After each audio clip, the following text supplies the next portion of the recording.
What is up YouTube? This is Vault here and welcome back to another new Yu-Gi-Oh Speed Duel video.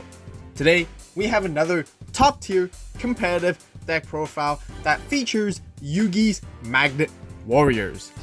As usual, we'll be showcasing the deck profile first and then jumping onto some featured matches. We're also going to be playing on a very special platform today, so be sure to not walk away.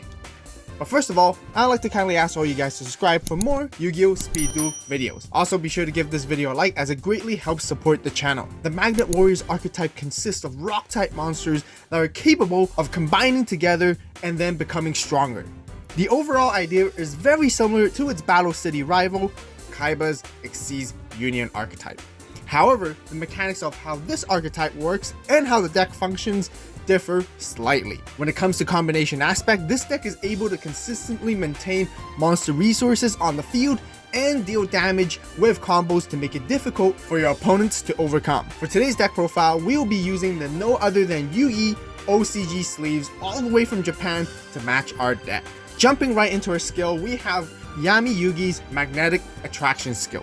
This skill card single-handedly speeds up the process and consistency of the entire deck to gather all your resources that will grant you huge leads during the game.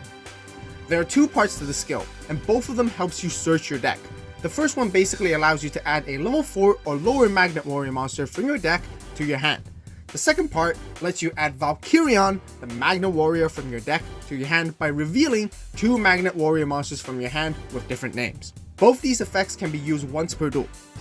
There are many occasions that you're even able to utilize both effects of the skill within just a single turn. For our boss monster of the deck, we play one copy of the Valkyrion, the Magna Warrior. We mainly want to search this card via Magnetic Attraction and absolutely do not want to draw into it.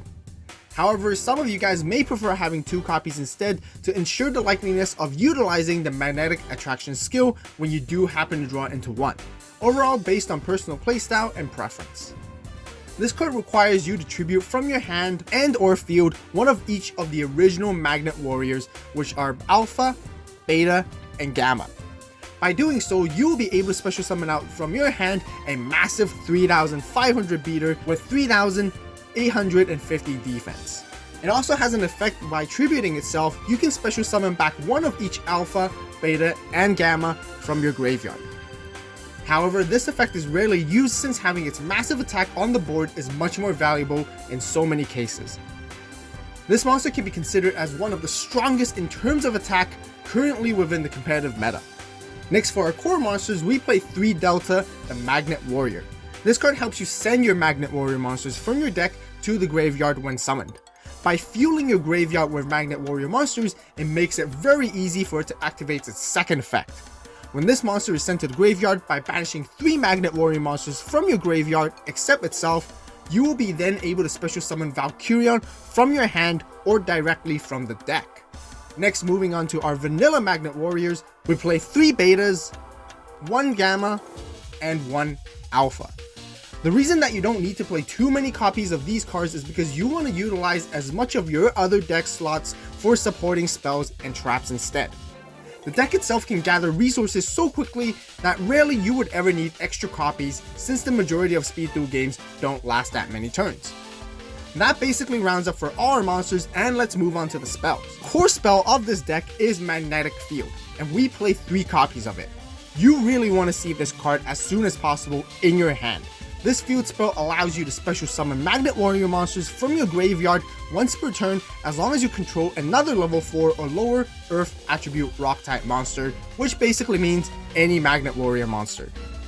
This card combos very well with Delta since we can summon Delta, pitch Magnet Warrior from our deck to the graveyard via its effect, and then activate Magnetic Field, which will immediately special summon the Magnet Warrior monster we basically pitched.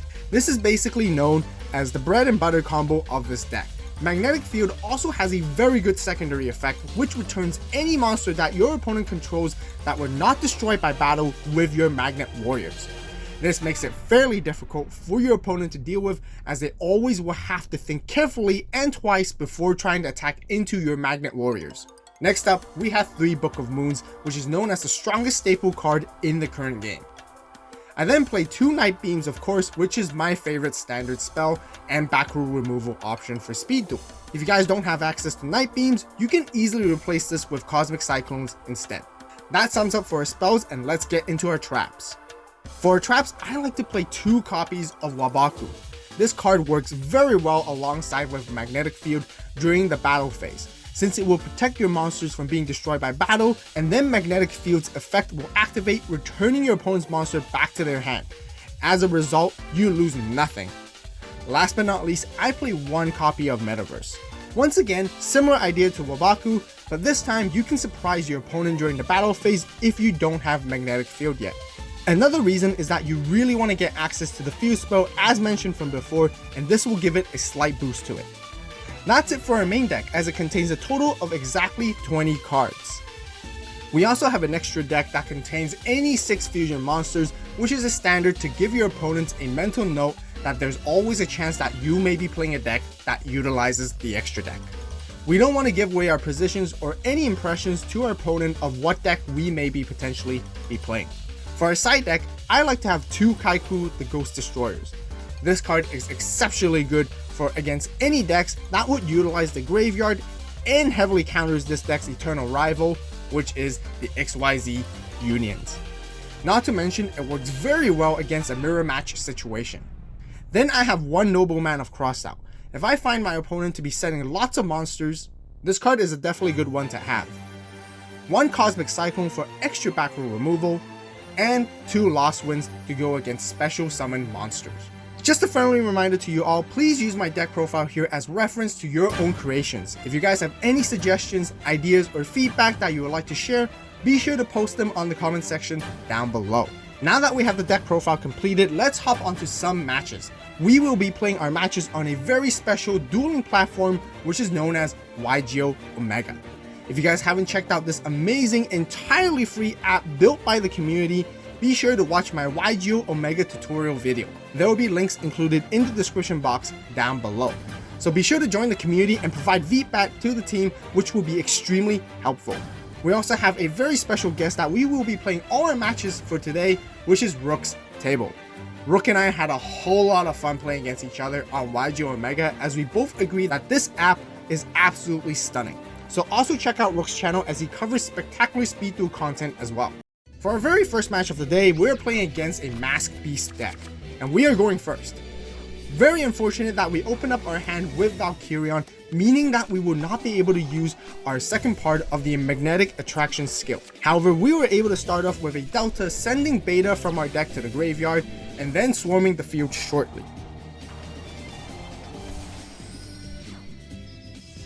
We then dealt quite a lot of damage to Rook, giving us a huge upper hand already.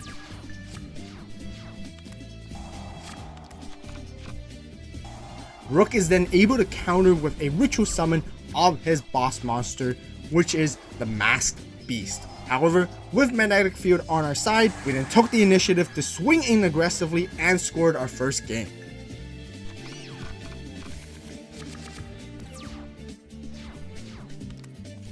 For round 2, we started first again, and we immediately pulled off the Delta Magnetic Field combo along with a Beta on the field. We also have 2 Wabaku set for defense to end our turn, which is very solid.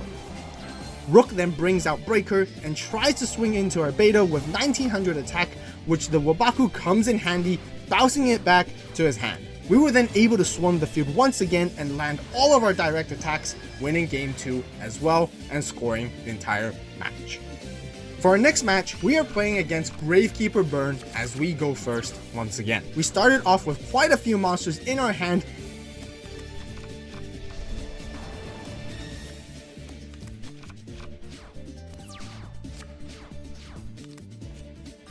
Rook sets up his field with back row cards and face down monster. At this point, we were able to bring out our Valkyrion right away, but we wanted to be slightly patient and bait out some of the back row cards first, so then we can safely summon Valkyrion for the follow-up later on. The Gravekeeper's Oracle does come out and brings out a lot of pressure onto us. Luckily, we had the Book of Moon for ourselves. Now passing back to us, we know now that this is a good time to bring out our boss monster for some showtime, and we even got to deal direct damage of 3,500. which is really amazing. Unfortunately, Valkyrion did end up being destroyed by Twisted Personality. At this point in the game, we made a huge gamble and prediction play by saving Book of Moon on our hand and wanting to use it during the battle phase. I anticipated that just in case there would be a Zoma that prevents us from swinging in and ending the game, which we in fact did win the first game using Book of Moon by putting that Zoma back into the back row. For round 2, we went first again, and what do we have here? Of course, our good old friend, Valkyrion again! I swear that playing only one copy of this was supposed to show you guys how meaningful it is when it comes to deck building ratios, but not like this. At this point, it is very difficult for us to gather our resources, and Rook was able to take small leads that created huge advantages for him.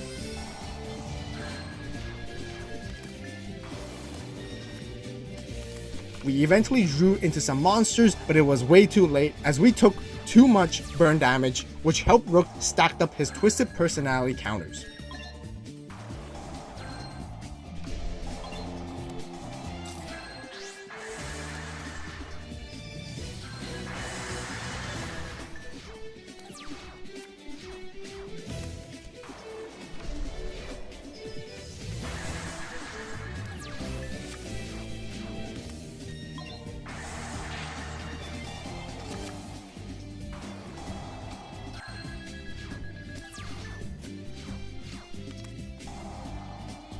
From there, we continue to get poked out, and eventually our life points drop to 0. Now right here, this match is tied 1-1. For our third game of the match, we definitely sided in Kaiku, as I knew it would be a really good card against stopping the Rite of Spirit into Gravekeeper Oracle combos. We also finally got the chance to go second, which I hopefully will give us some advantage. Afterwards, we then use Magnetic Attraction to add Valkyrion from our deck to our hand.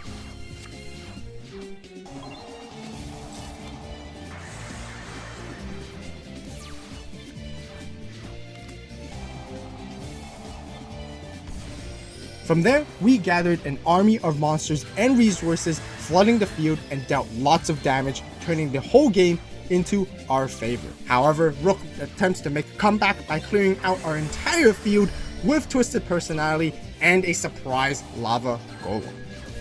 There are also 2 back row cards, which is very concerning for us. We continued with our bread and butter Delta Magnetic Field combo and tried to swing into game as soon as possible, which we did end up doing so. Right here, we were able to take the win of the match with 2-1. For our final match of the day, we are playing against the top tier competitive Inner Conflict Monarch deck.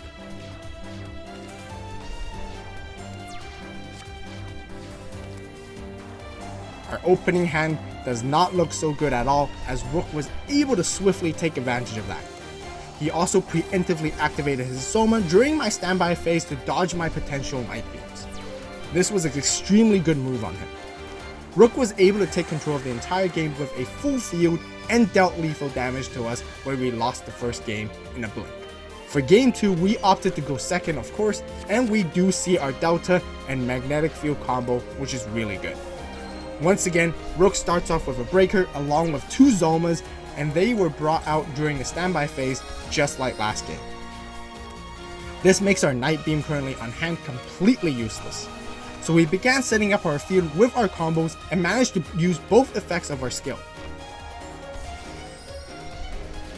We decided to clear off the Zomas off the field first through battling while we still had the chance. However, we lost quite a lot of life points for that. With 2 breakers on Rook's side, he was able to clear out our board entirely.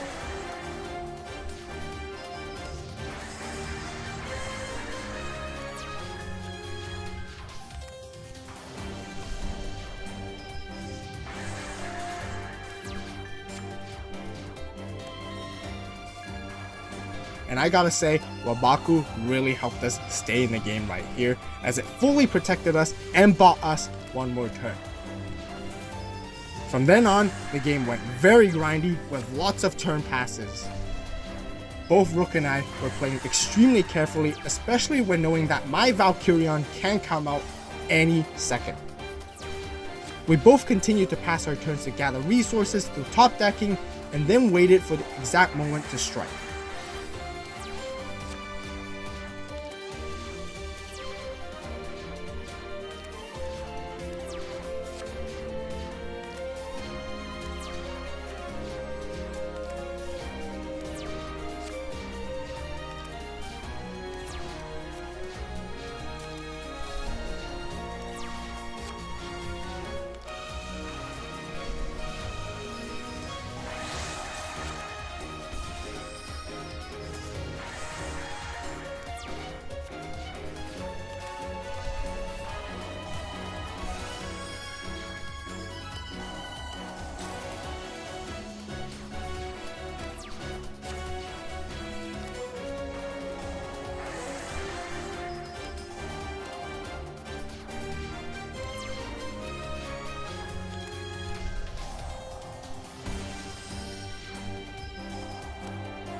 after a very long battle, we finally managed to outplay Rook by using Book of Moon on our own monster while we had Magnetic Field, which then bounced his Charging Gaia back to his hand. With Rook's field completely wide open, we finally got to attack and take his life points to 0, tying the match 1-1.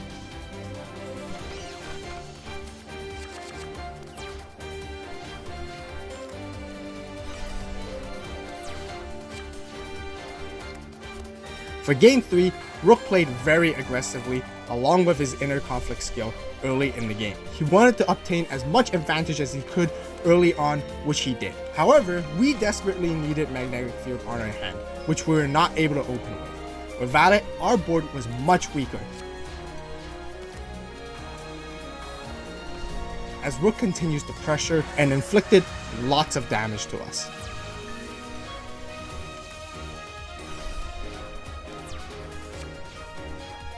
He even played Mind Crush correctly this time, which took out our Valkyrion from our hand. From there, he kept on swinging and destroying our monsters and landed direct attacks, which won him the game. Unfortunately, we lost this match, but overall, it was very intense and close. To summarize, Rook and I had an incredible time playing against each other on YGO Omega. If you guys haven't checked it out yet, I 100% recommend all of you guys to give it a try. To conclude, the Magnet Warrior deck was remarkably fun to play. I'm delighted to see a unique archetype like this being noticed as a viable option for competitive play in speed duels. I really like the fact that this deck has many control aspects when it comes to monster management and swarming capabilities. The several occasions of being able to summon Valkyrion was surely hype. There are several drawbacks that I would like to mention. One of them is not having Magnetic Field in your opening hand, which greatly slows down your plays. The other biggest and most unfortunate part for us was that we drew into Valkyrion in our opening hand countless times, as you guys probably noticed during the replays. Not to mention, we only play one copy of this card. Maybe we should consider adding another copy. Other than that, this deck is still a fantastic option no matter what. If you guys enjoyed the deck profile and the matches, be sure to give this video a like. Also, be sure to let us know what you guys think about this deck and if you guys gave it a try. Lastly, don't forget to subscribe and turn on that notification bell for more Yu-Gi-Oh! Speed Duel deck profile and videos. As always, thank you guys so much for watching. You guys have a great day, great night, wherever you are. Stay tuned for the next video, and this is AVAULT signing out.